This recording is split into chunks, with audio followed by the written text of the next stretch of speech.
हमारा टॉपिक है वो बेसिकली एंटीवायरल ड्रग है। इसको स्टार्ट करने से पहले हमें पता होना चाहिए कि वायरस है क्या। वायरस जो है वो ऑब्लिगेट इंट्रासेलुलर पैरासाइट है। ऐसे पैरासाइट्स जिनको अपनी मेटाबॉलिक प्रोसेस करने के लिए होस्ट सेल की बॉडी की नीड होती है, ठीक है। और वजह क्या है, क्योंकि इनके पास प्रॉपर जो है वो सेल वॉल होता नहीं है, सेल वॉल नहीं है, प्रॉपर सेल वॉल नहीं है, और ना ही सेल मेम्ब्रेन है, और ना ये कोई मेटाबॉलिक प्रोसेस करते हैं। ना ही बात है, जब ये मेटाबॉलिक प्रोसेस खुद नहीं करेंगे तो ये क्या करते हैं। फॉर एग्जांपल ये मेमेलियन सेल है और ये हमारे पास वायरस का कोई स्ट्रक्चर ऐसा प्रॉपर्ली होता नहीं है, सिर्फ इस तरह का होता है और जेनेटिक मटेरियल ऐसे पड़ा हुआ रहता है, ठीक है। ये क्या करते हैं, हमारे होस्ट सेल में जो मेटाबॉलिक प्रोसेस है, मेटाबॉलिक मशीनरी है, उसको कंट्रोल कर लेते हैं। जब उसको ये कंट्रोल कर लेते हैं, फिर ये क्या करते हैं, अपनी ग्रोथ करते हैं, बहुत ज़्यादा अपनी ग्रोथ और रेप्लिकेशन करते हैं। जब वो बहुत ज़्यादा रेप्लिकेशन करते हैं और जब ये बहुत ज़्यादा अमाउंट में रिलीज़ होते हैं, तब हम इनको क्या कहते हैं, विरियॉन्स कहते हैं, ठीक है। क्या कहते हैं, विरियॉन्स कहते हैं।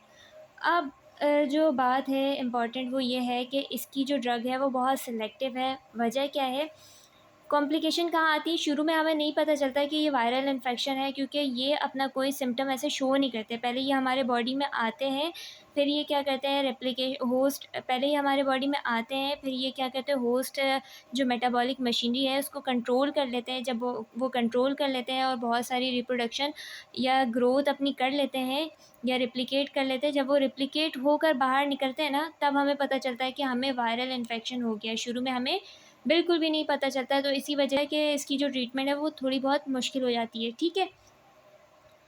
अगर मैं ड्रग कैटेगरी की बात करूं तो सबसे पहले हमारे पास जो ड्रग आती है वो रिस्पायरेटरी वायरल इन्फेक्शन की आती है। अब इनमें जो कौन कौन सी ड्रग आती हैं, जो ड्रग है वो बेसिकली कौन कौन से हैं, एमेंटेडिन है, ठीक है। इसके अलावा एमेंटेडिन है, ओसेल्टामाविर है, इसके अलावा रिबाविरिन है, रेमेंटेडिन है, और ज़ेनामाविर है, सही है। ये हमारे पास 5 कैटेगरी ऑफ ड्रग है जो कि स्पेसिफिकली रिस्पायरेटरी वायरल इन्फेक्शन में यूज़ की जाती हैं, ठीक है। लेकिन इसको स्टार्ट करने से पहले, इसके मैकेनिज़्म ऑफ एक्शन से पहले, मैं आपको वायरल का लाइफ साइकिल बताती हूँ कि बेसिकली वायरस जो है हमारे बॉडी में कैसे आता है और किस तरीके से वो हमारे बॉडी में रेप्लिकेट करके अपनी ग्रोथ बढ़ाता है, ठीक है। तो पहले हम ये समझेंगे, वायरस का साइकिल समझेंगे, और फिर हम इसके मैकेनिज़्म ऑफ एक्शन की तरफ जाएंगे, ठीक। हमारे पास मेमेलियन सेल है, और जो वायरस है, वायरस क्या करते हैं, वायरल अटैचमेंट करते हैं और एंट्री करते हैं किसके बॉडी में, होस्ट सेल के बॉडी में, सही है। जब ये एंट्री कर जाते हैं तो सबसे पहले ये क्या करते हैं, पेनिट्रेशन करते हैं। पहला स्टेप क्या आ गया हमारे पास, पेनिट्रेशन का, ठीक है। फिर क्या होता है, इसके बाद अनकोटिंग करते हैं। अनकोटिंग मतलब जो इनके पास प्रोटीन है बेसिकली वो क्या करते हैं, अनकोट कर लेते हैं, ठीक। इसके बाद क्या करते हैं, अर्ली प्रोटीन सिंथेसिस करते हैं, ठीक। बेसिकली वायरस भी हम एक तरह से कह सकते हैं कि वो भी प्रोटीन है, क्योंकि उसके पास तो कोई सेल वॉल है नहीं, कुछ भी सेल वॉल भी नहीं है, सेल मेम्ब्रेन भी नहीं है, बस उसका जेनेटिक मटेरियल यूँ ही पड़ा रहता है, तो हम इसको ऐसा कंसिडर कर सकते हैं। इसके अलावा न्यूक्लिक एसिड सिंथेसिस होता है, सही। इसके बाद लेट प्रोटीन सिंथेसिस प्रोसेस होता है, एक क्या होता है, पैकिंग एंड असेंबलिंग, सही। ये पैक हो रहे होते हैं और असेंबल होते हैं, और ये हमारे बॉडी से रेप्लिकेट होना शुरू कर देते हैं। फिर क्या करते हैं, रिलीज़ कर देते हैं, वायरल रिलीज़। अब फॉर एग्जांपल ये एक गया था, इसने अपनी यहाँ पे हमारे पास पेनिट्रेशन, कोटिंग वगैरह ये सारी चीज़ें की, और जब ये रिलीज़ होगा ना तो बहुत ज़्यादा ग्रोथ में होगा, तो इसे हम क्या कहते हैं, विरियॉन्स कहते हैं, ठीक है। एक साथ बहुत ज़्यादा अमाउंट में वायरस जो है हमारे बॉडी से रेप्लिकेट होकर निकलेगा। फर्स्ट जो है हमारे पास जो रिस्पायरेटरी वायरल इन्फेक्शन है, उसमें जो ड्रग आती है उसको हम कहते हैं न्यूरामाइनिडेज इनहिबिटर्स कहते हैं। इनमें जो ड्रग आती है हमारे पास वो 2 आती हैं, कौन कौन सी? ओसेल्टामाविर, ज़नामाविर, ठीक है, 2 ड्रग आती हैं, ओसेल्टामाविर और ज़नामाविर। और जो टारगेट है इनका वो बेसिकली इसको किसको टारगेट कर रही होती है हमारे पास? इन्फ्लुएंज़ा ए और बी को कर रही होती है, ठीक है। अगर मैकेनिज्म ऑफ एक्शन की बात करें तो ये क्या करती है हमारे पास? ये प्रिवेंट कर रही होती है रिलीज़, किसके रिलीज़ को? जो हमारे पास विरियॉन्स बन रहे होते हैं बहुत ज़्यादा, ठीक है, इनको इनहिबिट करती है। जब इनको इनहिबिट करेगी तो जाहिर सी बात है सेल स्प्रेड नहीं होगा from one cell to another cell.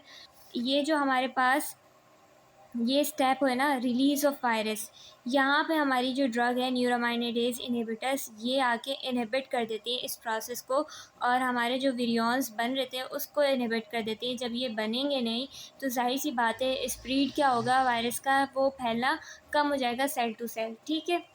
ये हो गया इसका मैकेनिज्म ऑफ एक्शन। और यूजेस पे बात करें तो ये बिफोर प्रोफाइलैक्सिस भी दी जाती है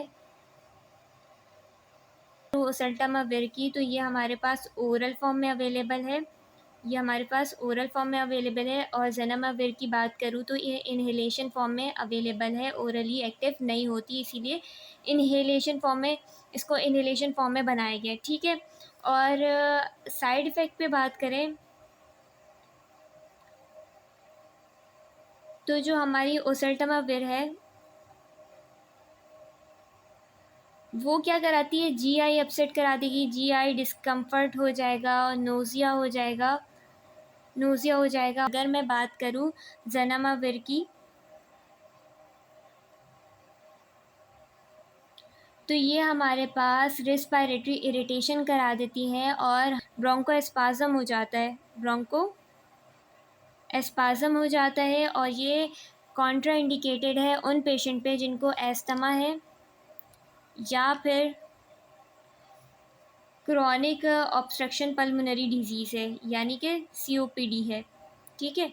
इन पेशेंट में ये कॉन्ट्रा इंडिकेटेड है। अब हम बात कर लेते हैं नेक्स्ट ड्रग हमारे पास कौन सी है? सेकेंड, एमेंटाडीन। एमेंटाडीन जो है वो बेसिकली एंटीवायरल ड्रग है, लेकिन इसका जो एक्शन है ना आप एंटी पार्किंसंस में भी देखेंगे, इसको एंटी पार्किंसंस में भी यूज़ किया जाता है, ठीक है। सिर्फ इन्फ्लुएंज़ा ए के अगेंस्ट इफ़ेक्टिव है, रेजिस्टेंस होने लगी बहुत ज़्यादा तो यूनाइटेड स्टेट में इसको यूज़ करने से मना कर दिया गया, रिकमेंड नहीं किया गया है। और इसको हम बस यूज़ करते हैं प्रोफाइलैक्सिस में यूज़ करते हैं। और अगर मैकेनिज्म ऑफ एक्शन की बात करें तो इसका मैकेनिज्म ऑफ एक्शन क्या है कि ये इंटरफेयर करता है वायरल प्रोटीन M2 को। कौन से प्रोटीन को? M2 को, जो और क्या करता है? ब्लॉकिंग करा देता है और ब्लॉक कर देता है अनकोटिंग से। क्या कि सबसे पहले हमारे पास क्या होती है? पेनिट्रेशन होती है और फिर कोटिंग।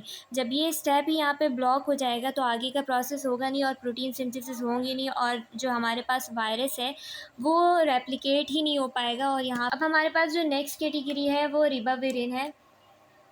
रिबाविरिन के मैकेनिज्म ऑफ एक्शन की बात करूँ तो ये क्या करता है? फर्स्ट फॉस्फोराइलेटेड कर देता है, फॉस्फोराइलेटेड करके फॉस्फोराइलेट कर देगा और फिर ये बन जाएगा रिबाविरिन ट्राइफॉस्फेट। ये एक्टिव फॉर्म है रिबाविरिन ट्राइफॉस्फेट। ये क्या करेगा? ये रिप्लेस कर देगा या इनहिबिट कर देगा किसको? ग्वाइनोसिन ग्वाइनोसिन ये रिप्लेस कर देगा ग्वाइनोसिन ट्राइफॉस्फेट को। जब ये रिप्लेस हो जाएगा ग्वाइनोसिन ट्राइफॉस्फेट तो हमारे पास डीएनए डिपेंडेंट आरएनए पॉलीमरेज नहीं बनेगा। और जब डीएनए डिपेंडेंट आरएनए पॉलीमरेज नहीं बनेगा तो रेप्लिकेशन क्या हो जाएगी? स्टॉप हो जाएगी। क्या? रेप्लिकेशन स्टॉप हो जाएगी हमारे पास, सही है। फार्माकोकाइनेटिक की बात करें तो सिंपल इसकी जो एब्जॉर्प्शन है वो इंक्रीज़ कब होती है? जब आप इसको फैटी मिल्क के साथ लेते हैं और ये इनहेलेशन फॉर्म में एरोसिल फॉर्मुलेशन में आती है और CRSV इन्फेक्शन में यूज़ किया जाता है। और अगर मैं यूजेस की बात करूँ तो यूजेस में ये क्या है? यूजेस की बात करूँ तो हमारे पास जो इम्यूनो इम्यूनोसप्रेस्ड इम्यूनोसप्रेस्ड इन्फेंट और यंग चिल्ड्रन में यूज़ किया जाता है। इसको का यूज़ जो है क्रॉनिक हेपेटाइटिस सी में भी देखा गया है। ठीक है, क्रॉनिक हेपेटाइटिस सी में भी देखा गया है। ठीक है, तो साइड इफ़ेक्ट पे बात करूँ तो ये जो है डोज डिपेंडेंट रिवर्सिबल एनीमिया करा देता है। Dose dependent reversible anaemia cause कराएगा। ठीक है, इसके अलावा ये हमारे जो लिवर के एंजाइम है ब्लू रिबन उसको एलिवेट करा देगा। एलिवेट कॉन्ट्रा इंडिकेटेड है किसमें, प्रेगनेंसी में।